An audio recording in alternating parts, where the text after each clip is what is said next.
전도서 9장 1절에서 6절까지 내가 마음을 다하여 이 모든 일을 궁구하며 살펴본즉 의인과 지혜자나 그들의 행하는 일이나 다 하나님의 손에 있으니 사랑을 받을런지 미움을 받을런지 사람이 알지 못하는 것은 모두 그 미래임이니라. 모든 사람에게 임하는 모든 것이 일반이라.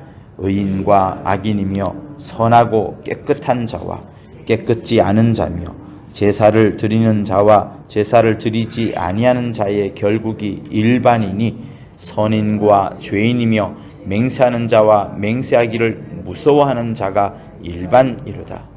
모든 사람의 결국이 일반인 그것은 해 아래서 모든 일 중에 악한 것이니 곧 인생의 마음에 악이 가득하여 평생에 미친 마음을 품다가 후에는 죽은 자에게로 돌아가는 것이라. 모든 산자 중에 참회한 자가 소망이 있음은 산개가 죽은 사자보다 나음이니라. 무릇 산자는 죽을 줄을 알되 죽은 자는 아무것도 모르며 다시는 상도 받지 못하는 것은 그 이름이 잊어진 바 됨이라. 그 사랑함과 미워함과 시기함이 없어진 지 오래니 해 아래서 행하는 모든 일에 저희가 다시는 영영이 분복이 없느니라. 그 다윗은 여러분들이 생각을 할 때 왕으로서의 모습만을 생각하면 매우 틀린 인상을 받게 됩니다. 다윗은 형들 7형들이 있었지만 그 형들로부터 그리고 심지어 자기 아버지 이새로부터도 크게 인정을 받지 못했던 사람입니다. 형들이 전쟁에 나가고 또 지혜자로서 사람들에게 좋은 말을 해올 때에도 다윗은 딴 일 하지 않고 목동 일을 했었어요. 그리고 기름 부음을 받고 그 이후에 사울과 이런저런 연이 닿으면서 살아왔었지만 늘 그는 쫓기는 삶을 사람들로부터 도망을 다녀야 되는 그런 삶을 살아오다가 맨 마지막에 가서야 왕이 되었습니다. 다윗이 왕으로 있을 때 하나님을 가까이 했던 것이 아니고 그가 목동으로 있을 때 어떻게 보면 한가한 시간이 많다고 하는 그런 여유로운 시간에 하나님을 가까이 하면서 그가 찬송을 하고 시편을 짓고 했었고 또 도망을 다니면서 그 시편에서 찬송했던 하나님을 굉장히 가까이 왜 본인이 어려우니까 더 가까이 했었습니다. 그의 아들 솔로몬이 다윗의 유독자 유일한 독생자가 아니고요. 형들이 여럿 있습니다. 조금 전에 말했던 것처럼 다윗이 도망을 다닐 때에 왕이 되기 전에 그는 여러 부인이 있었고 이미 또 부인들 밑에 또 여러 자녀들이 있었습니다. 그 자녀들과 함께 무용담을 많이 그려냈던 것이 다윗이고 그 무용담을 눈으로 직접 보면서 지혜도 웃기도 하고 다친 아버지의 팔을 보기도 하고 여러 고생을 하는 아버지와 함께 동고동락하면서 살아왔던 자들이 이 솔로몬의 형들입니다. 그리고 솔로몬은 어떤 자예요? 이미 형들은 정상적인 관계에서 자기 부모와 자기 엄마 이런 관계를 누렸지만 솔로몬에게는 늘 마음 한구석에 떠날 수 없는 한 가지의 비밀들이 있습니다. 이미 나단을 통하여서 선지자 나단을 통하여서 공개된 비밀이 있겠지만 자기 어머니에 대한 아버지에 대한 어떤 관계 속에서 그는 매우 힘들어했었습니다. 그리고 솔로몬이 그렇게 밧세바의 자식이긴 하지만 또 솔로몬 위에 형들도 여럿 있어요. 여러분들이 최근에 들었겠지만 마리아의 계보를 올라가 보면 나단이라는 자가 나오는데 그 나단이 역시 솔로몬의 형입니다. 어쨌든 솔로몬 위에 또 형이 있고 그 형들 위에 이제 전쟁터에서 또 어려울 때 항상 다윗 동고동락했던 형들, 나이 많은 형들이 있죠. 그래서 다윗이 예루살렘에 와서 왕노릇 할 때에 많은 사람들이 후계를 누가 이을 것인가라는 고민을 많이 했었어요. 그때 솔로몬이 왕이 되리라고는 아무도 생각하지 않았습니다. 왜? 저처럼 나이 많은 사람이 이제 갓 태어난 혹은 뭐 한 중학생쯤 되었을 나이가 솔로몬이고, 저처럼 나이 많은 그 형들이 우뚝 있었고, 그들은 전쟁터에서 이골이 달았던 자이고, 싸움하면은 지지 않는, 그리고 역경 속에서 막 칼을 갈고 지혜를 터득하고 했던 이런 자들이기 때문에 누구든지 생각하더라도 솔로몬이 아닌 솔로몬의 형들 가운데 여러 형들이 있습니다. 제가 알기로는 부인이 6명이었으니까 그 6명 가운데 1명씩 굵직굵직한 형들이 있었기 때문에 솔로몬은 왕이 될 수 없었어요. 그런데 하나님께서 솔로몬을 낙점을 하게 되면서 모든 것이 이제 조용하게 되죠. 물론 그 와중에 형들 중에 1명, 또 다른 1명이 이제 다윗에게 배신하기도 하고 다윗을 죽이려 하기도 하고 솔로몬을 죽이려 하기도 하고 이런 과정이 있었습니다. 왜?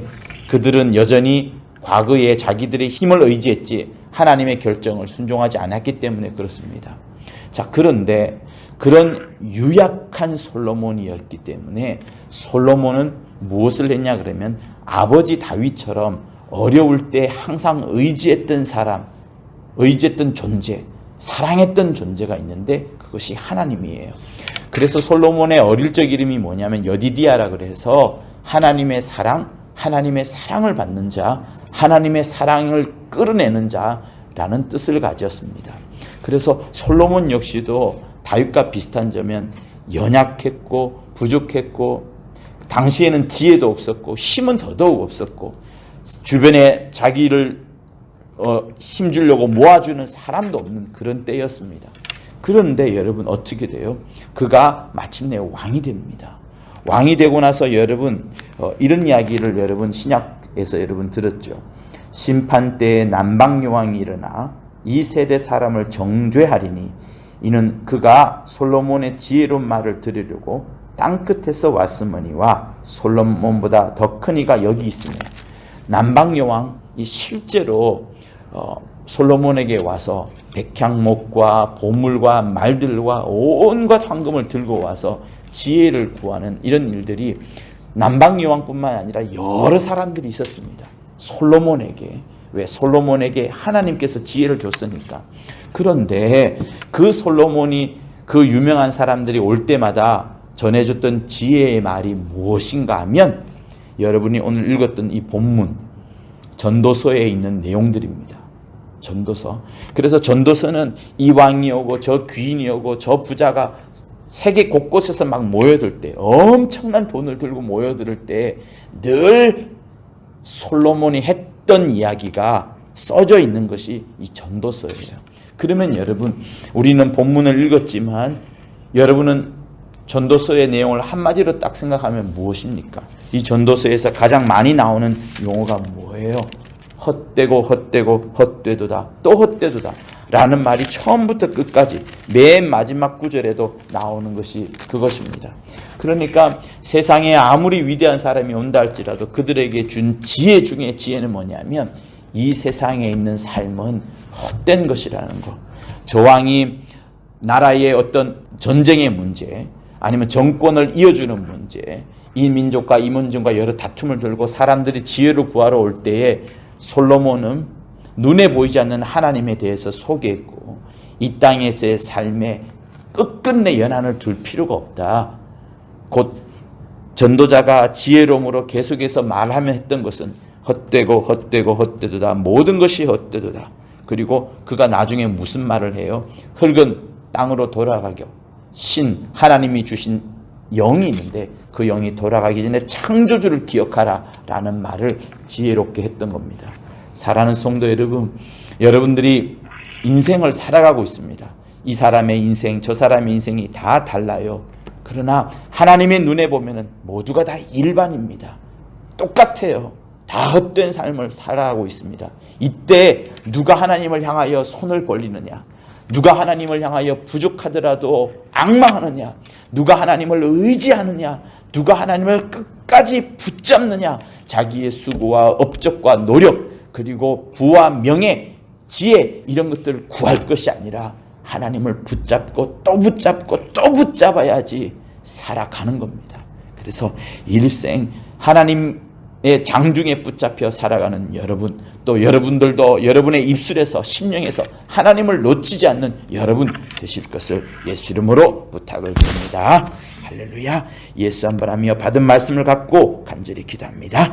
예수여, 하나님 아버지, 부족한 자들이 이 자리에 모여서 하나님 아버지 다시 한번 당신을 의지합니다. 우리의 죄악, 우리의 욕심, 우리의 정욕, 우리의 여러 야망들, 우리의 아버지 여러 욕망들, 우리의 여러 꿈꾸는 계획들, 하나님 아버지 이런 것이 많을지라도 결국에는 아버지여, 그 전도자였던 솔로몬이 세상의 여러 왕들과 귀인들과 부자들에게 전해주었던 그 말씀처럼 아버지여, 우리 사랑하는 성도들 어느 누구도 이 세상에 연한을 두지 아니하고 이 사생을 끝까지 산다는 그 꿈도 버리게 도와주시고, 오직 하나님을 붙잡고 그들의 심령들 속에 하나님의 아버지여 장중에 붙잡혀진 그 성령의 충만함이 있도록 도와주옵소서. 아버지여, 솔로몬이 성령을 모를 그때에 이렇게 귀한 말씀을 우리에게 전해 주었음을 우리는 발견합니다.